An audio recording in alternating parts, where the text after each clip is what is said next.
Hi, Gen Zs. Welcome back to another episode of the Gen Z Show, Season 2, dubbed Twenties Diaries.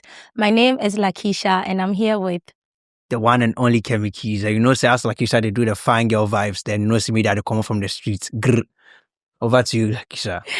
Okay, so if you're in the ages between your 20s or just before 20s, know that this program is for you. This is where we get all the jiggy stuff, informative and also educational things that you would want to know. So as a Gen Z, this is a safe space for you. Come, let's have fun and vibe with the other people in the world. And today we have an interesting topic we want to talk about. We have our guest here in the studios already. And so let's go for a quick commercial break. Yeah. We'll be back with the topic and then our beautiful guest will be in as well.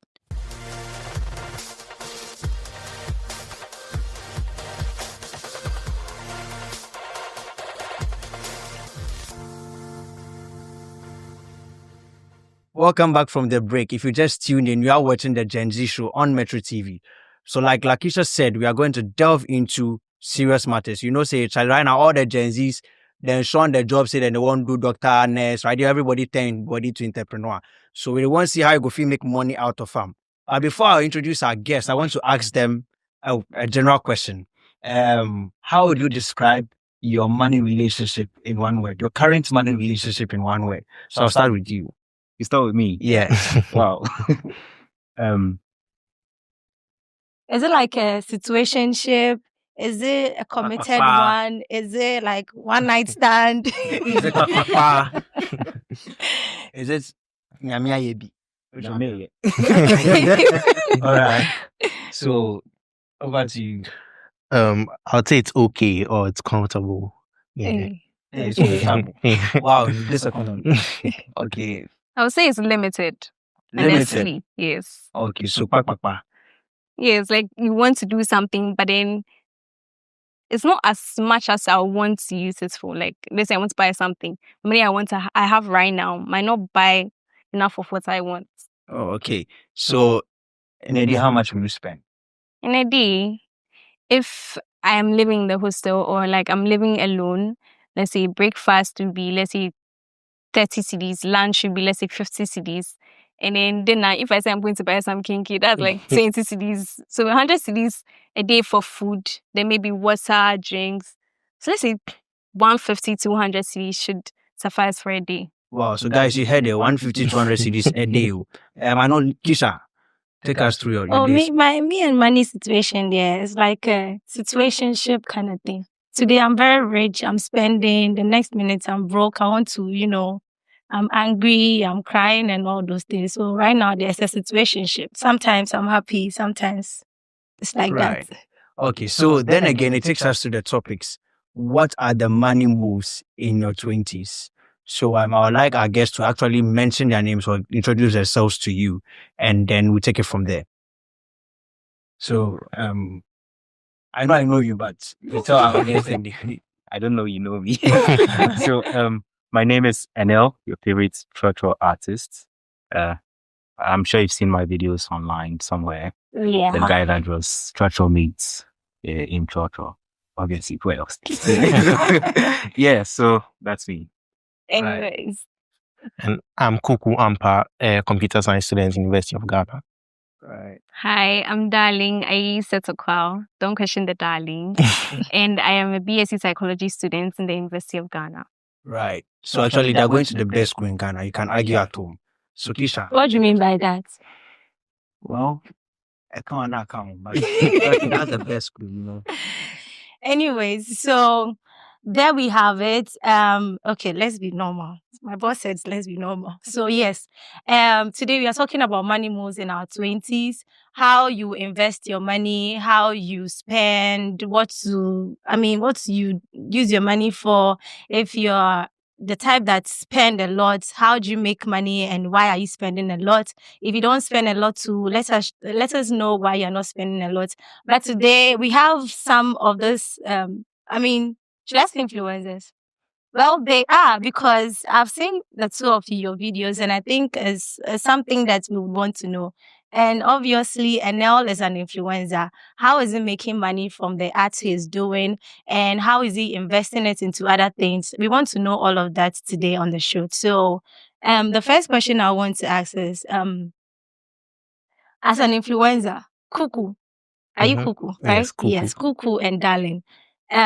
You're a student. So I want to believe that you have other side jobs you do on the side. So which is Okay, so I have a YouTube channel that I run, and I post gaming content on my YouTube channel. okay. So I've been doing that since 2020 COVID year, and for over 4 years, I managed to build 7.5k subscribers, thankfully. But the channel got taken down. Fortunately, that was last December. So I'm now rebuilding the channel from scratch. Oh, too bad. Charlie, YouTube, we beg you. And Darling, what do you do? Okay, so I used to run a business. It was like it was bred with feelings, but then I stopped that. So now I work with mostly foundations and then organizations. Okay. Oh, such a soft heart. Well, I know. Take us through.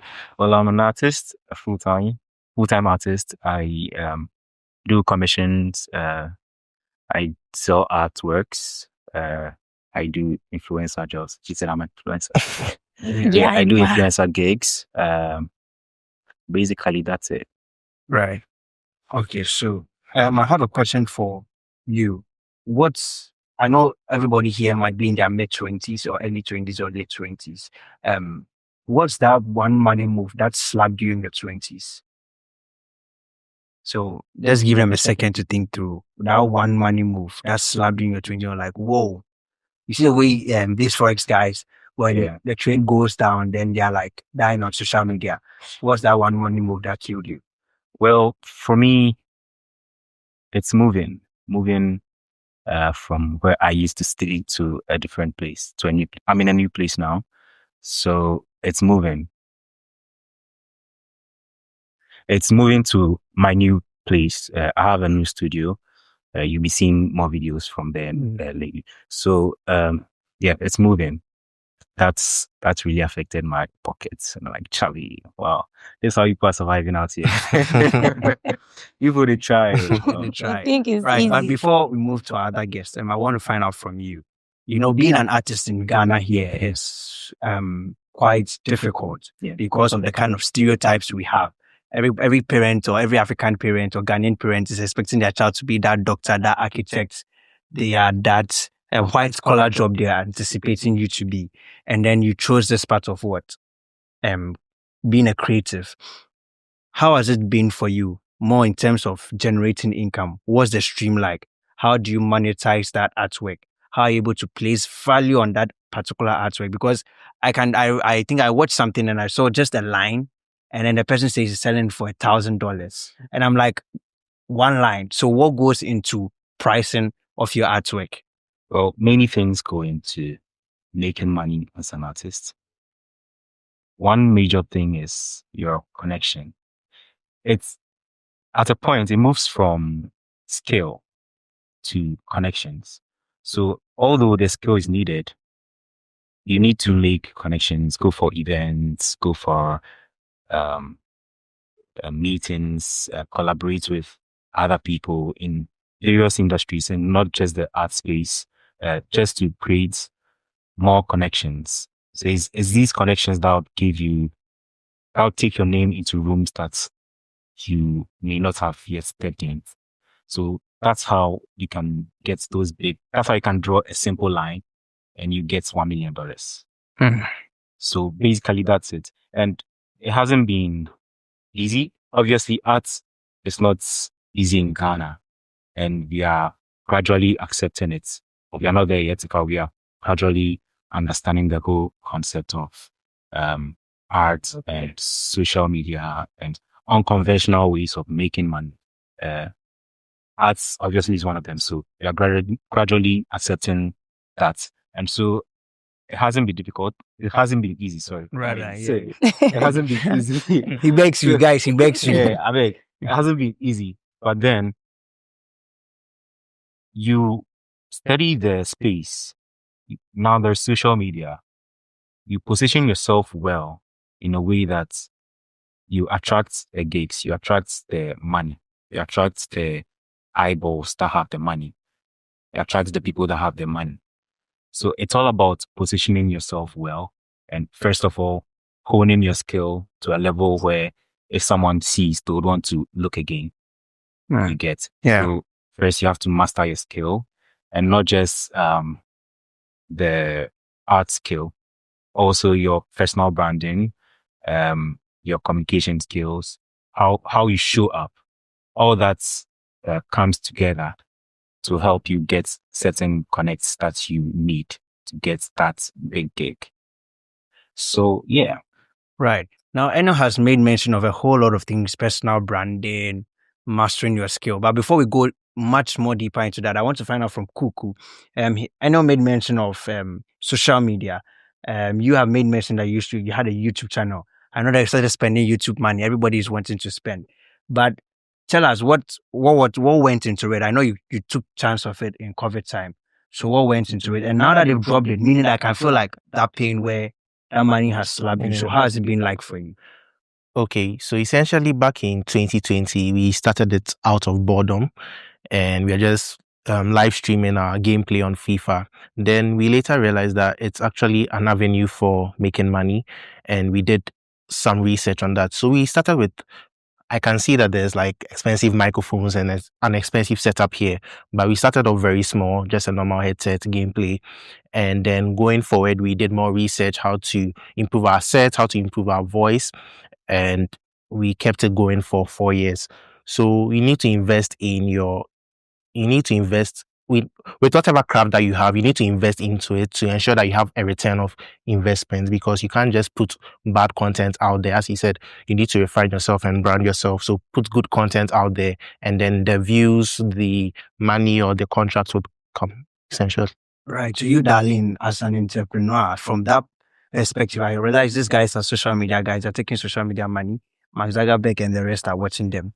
But you as an entrepreneur fighting for your own money from scratch, how has it been like for you?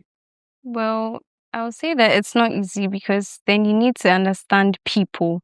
Because right now, where I am, you're working directly with people. You need to understand that some people don't have patience, and you need to have that patience. It all channels back to branding. If I know how to brand myself, if I know how to carry out myself and carry out my business, know how to talk to the people I'm working with, even when things are challenging, even when they're not giving me the response I'm getting, how to still keep going. Right. Okay. So before I hand over to Lakeisha, I want to find out from you guys. You've made mention, everybody has made mention of personal branding. To someone watching out there, what then is personal branding and how can you brand yourself? So I'll start with Enel. Well, like I said early on, personal branding is how you show up. Personal branding is how you present yourself to people, how people perceive you, how you want to appear, what you want people to think about you when they see you or when they see something you do, your work. That's personal branding.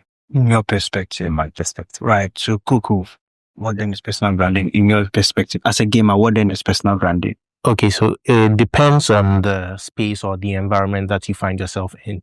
So if you look at the environment you find yourself in, you look at the criteria which is set by people who are successful in that space, and then you should ask yourself, how do I align myself with individuals who have made it in my field?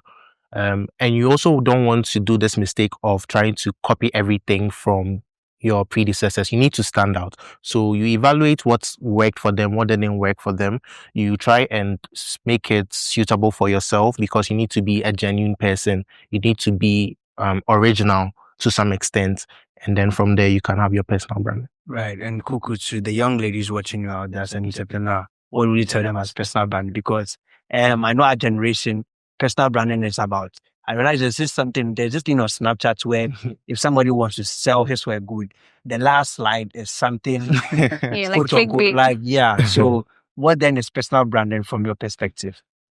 Okay, so I would say personal branding is the darling effect. That's for me. When somebody is buying something from you, when somebody is having a business interaction with you, they should have a certain mark that when they see it, you know, oh, this is you. Do you understand? It all channels back to standing out. When somebody comes to me, they should be able to know that, oh, this is exactly what I'm getting. I don't really buy into the clickbait effect. Then it's like you're not selling the product, sorry. You're selling whatever it is that you posted at the last end. Do you understand? But if you have personal branding, you know how to brand your goods, you know how to brand yourself. You don't really need clickbait to get people to view your stories or to buy your products. Right. Okay. So you've heard them. You don't necessarily need clickbait for people to buy your product. So as Snapchatters, please, we beg you. We beg, because right now we can't open Snapchat in church. Have you ever opened the Snapchat? We can't. So we beg you. Charlie, guys, we beg you. So over to you, Lakeisha. Okay, so after doing the personal branding and all the now, whatever you are doing, I'm sure you get like profits and returns, right? Like you make some money out of it. So after making that amount of money, what percentage goes into investments, savings, or other things that you would like to do? So I'll start with Kuku. Okay, so using my YouTube as an example, when I started, I needed better equipment. So for, let's say, the very first year of earning money, obviously I'm a student and my parents take care of me. So the very first year of earning money, most of that money went into equipment, getting better gear for myself. And then afterwards, the rest just comes to me and some goes to investments. That's all. So what percentage goes into savings? Like, do you save? Yes, it's very important to see. The reason I'm asking this is because now you see every youth out there, or let's say the Gen Zs out there, think that, oh, now we are in our 20s, so let's spend money. You see them going to the clubs, like every time they're at a location, like a party, they are spending because they see that, oh, this influencer bought this, so I also want to get some, forgetting that the monies the influencers are making, I mean, you are not doing anything. Plus, whatever you are doing, you don't even make up to the amount the influencer is making. So the influencer will probably be saving like 70% out of whatever they get. And so you are in the house thinking that they spend a lot and you're also wasting money. So I'm asking that because I want to know how much goes into your savings and how much goes into the investments you're talking about, like you buying the microphones and other things. How much money? No, not money. How much percentage do you use in buying those things, and how much do you save for yourself, like for your future self and all of that? Okay, so with the content creation, with revenue you generate from content creation per month, the money isn't necessarily static all the time. Sometimes it's very high, sometimes it's low. But essentially, my basic needs over the month, after taking it out, everything else just goes to savings. So I wouldn't say there's a strict percentage. It changes as time goes on. Okay, so darling. Well, I am still living under my parents' roof, so technically whatever I'm earning is not to fend for myself. So From I'll say the NGO thing. from everything I do. Okay. So let's say 80% goes into savings because my parents are only allowing me to do these things because they believe that I'm building a life for myself. So my future is my topmost priority. So 80% of whatever I'm earning goes into my savings, and then 20% goes into, me, maybe impulsive buying and stuff like that. Cho bestie. So tell us. Well, like he said, the percentage changes from time to time, month to month, and you have to divide your money into parts. Let's say 3, then a third goes into savings, another part goes into helping you run whatever business you're doing, and the last part would go into your government coming, your utilities, upkeep. Like You your get. church fair. Oh, sometimes I get it for free, so. Whoa. Wow. When I grow up, I want to be like. Oh no, don't. Church for free. You see your life. I told you the other day. You're not paid to be in a Maybach. Sure. You have to be in a church. You. No. We are budgeting. We are budgeting. So then that brings me to my question for budgeting. Do you think that budgeting? Hold up. I'm All not right. done. Thank All you. right. Sorry. Mm. I'm very sorry. So- I'm very sorry. So I want you guys to tell the people, what's that one myth thing that you'd want the Gen Zs to cancel out seriously? Like one thing you feel like they spend money on that is not very necessary. Like you see people on social media, you see what a lot of people spend money on, like us. I mean, yes. So what's that one thing that you feel like is not very necessary, but people still pay so much attention to and waste so much money on? Darling. Okay, when it comes to that, I don't think I can mention one specific thing that people are not supposed to invest in. Because if we say people should not pay for concerts, some people actually go to concerts and go and do videography for content creation, actually make money from it. If you say people should not be spending money going from restaurant to restaurant, some people are food bloggers.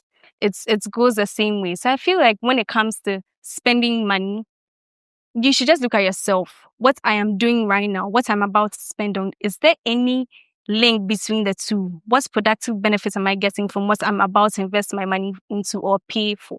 If you check your line and realize that it's not in your line, then there's no need. Do you get me? Right? Yes, you couldn't have said it any better. Just look at your budget and align yourself and avoid impulse buying. That's it. If what you're about to spend your money on doesn't align with your budget or is going to hurt your pocket, then you should think twice. You get? Right. And to build up on what Darlene said, I don't think I am in the best position to tell anyone what to do with their money because that's what they earn and they can spend it anyhow. But the only thing I would say is to always look at your background and not be influenced by peers, because you see somebody spending so much money. You don't know how financially secure the person is. You don't know the person's the work the parents do. You have no idea about that, and you're also influenced to do the same thing because my friend X or my friend Y is doing that, so I should do the same thing. Always look at your background and do what you think would work for you with your money, because at the end of the day you earned it. Right. Yeah, but look at your background always. So there's this one thing that came into my mind. I'm not going to mention the brand here. There's this trending cup. Oh, Okay, I think we all know that. TikTok. Yes. Like, and I'm like, what's going on? Do you have one? Please, I don't have. Everyone is getting it. I'm like, so there's this, okay, so I saw a video of a girl from Kumasi, and she's like, okay, if everybody is buying that cup around 500, 600 CDs, yeah, and it's kind of, we'll buy the 100 CDs one, and it's 3-in-1. So she actually opened it. It has about 3 French CDs in it. Yes. So you see, that's the pressure out there. To her, she's like, oh, everybody has one, so I have to get one. So they are spending money on things that they feel like, oh, everybody has this, I also have to get it. It will surprise you that it's not just that cup. Someone is actually looking at someone's lifestyle, like, oh, this person is driving this particular car. This person lives in this space. I want to get the same thing.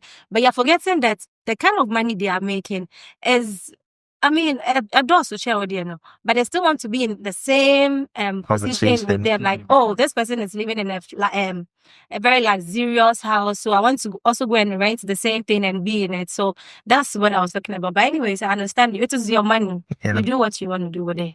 So don't laugh. You. So now we want to talk about the program leaders have coming up, which is in October. Yeah. Right. So let's get a small highlight on that one. All right. Giving an overview, the LifeLink Tertiary Model United Nations Conference, it's a 3-day simulation of the UN. And I always like to use this example of the Parliament House. In the Parliament House, you have your parliamentarians representing constituencies and trying to find solutions to the problems in Ghana. But with the Model UN, you have individuals like yourselves in tertiary institutions in Ghana and across sub-Saharan Africa. You represent countries, you are placed in committees, and you debate global issues in order to find long-lasting solutions to them. But it doesn't end there. We also have the social aspect for individuals who come for our conference so that they can get to network with other individuals and have generally a fun time with us. Okay, so do we have to pay any tickets? Yeah, or so we something? have packages Right. that run, and we have the Super Early Bird package, which will be ending very soon, I think on the May 4th. 4th May. Yes, that is 700 CDs. And the 700 CDs covers your accommodation across the 3 days, your feed and your breakfast, lunch, dinner, your conference fees, certificates, and everything regarding the conference for the 3 days. We'll be having the conference at the Accra International Conference Center, and then we'll be lodging on University of Ghana campus. Oh, okay. And I want to Next one again. yes. And I want to also highlight that Don't mind it's them. not only for people who are into politics or into international diplomacy. It's for everyone. You can just come and have the experience. So our church bestie can come. Yes, of course you can. I'm bringing all the mates. Yes, you bring them.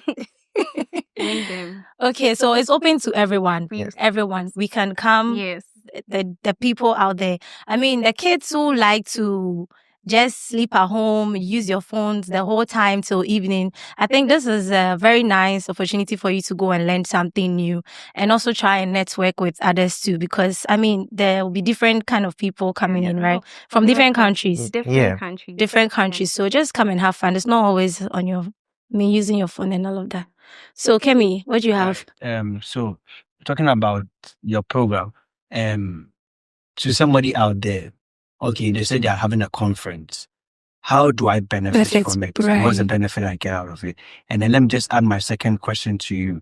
We're talking about money. I know every Gen Z, the slightest thing to tell them is money inside. That's the first question they ask. It's money inside. So how are you bridging? Let's bridge your event with making money. So what is that bridge between money and then your event? Well, you see, when he was talking about the artworks, when he asked about a line being drawn on a piece of paper and where I would sell at $1 million, and he was like, it's narrows down to connections, networking. Right. When you come to the LTMN, you meet varieties of people from different institutions, different programs, different countries. It gives you a very, very wide range of network. So when, let's say, you are building your business, there are lots of people you can easily reach out to. Yeah, I get that. So, for you watching out there in October, visit them at the University of Ghana conference. Don't forget to register, because I think that myself, I'll try and be there. You should. You really should. In our last episode, we were saying that one thing how to really take time is about network. So if there's an opportunity, I'm going to see my maybe Hanani Kuchi from the US, why not come and then Yes, I mean, it's network. lifelink. Right. So, And funny enough, we do have a couple from Lifelink. They came for the Lifelink conference, and then they are now happily married. So, whoa. yes, so we do link lives. At least there's hope. Right. So before you go, I just want to ask this question. Do you think that budgeting is giving broke or is giving a boss life? It's giving a boss life. Because if you have your money and you don't budget it, trust me, you spend it anyhow. You just see something. There'll be a lot of impulsive buying. You see something you want, you just want to get it. But if I have budgeted my money, this goes into this goes into this goes into this. It helps me be prepared. There's a saying that's failure to plan is planning to fail. That's basically it. Yeah. Failure to plan is planning to what? Fail. Right, Kuku, what do you think about it? Is it giving broke or is it giving boss?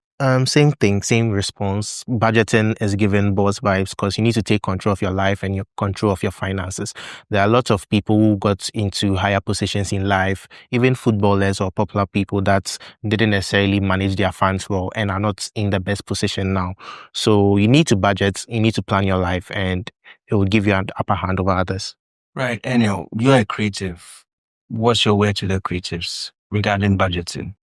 Creatives the way we make money is very dicey. It's not It's straight line. spontaneous. It's very spontaneous. Today you are very rich. Tomorrow you don't even have 2 cities. You get. So that's why it's important to plan. It's important to budget. You can never be rich if you don't budget. You can never be rich if you don't plan. And even if you sell your artwork for $1 million, it can finish tomorrow because you did not budget. So budget and know what you are using your money for, and make sure you invest some of your money. Right.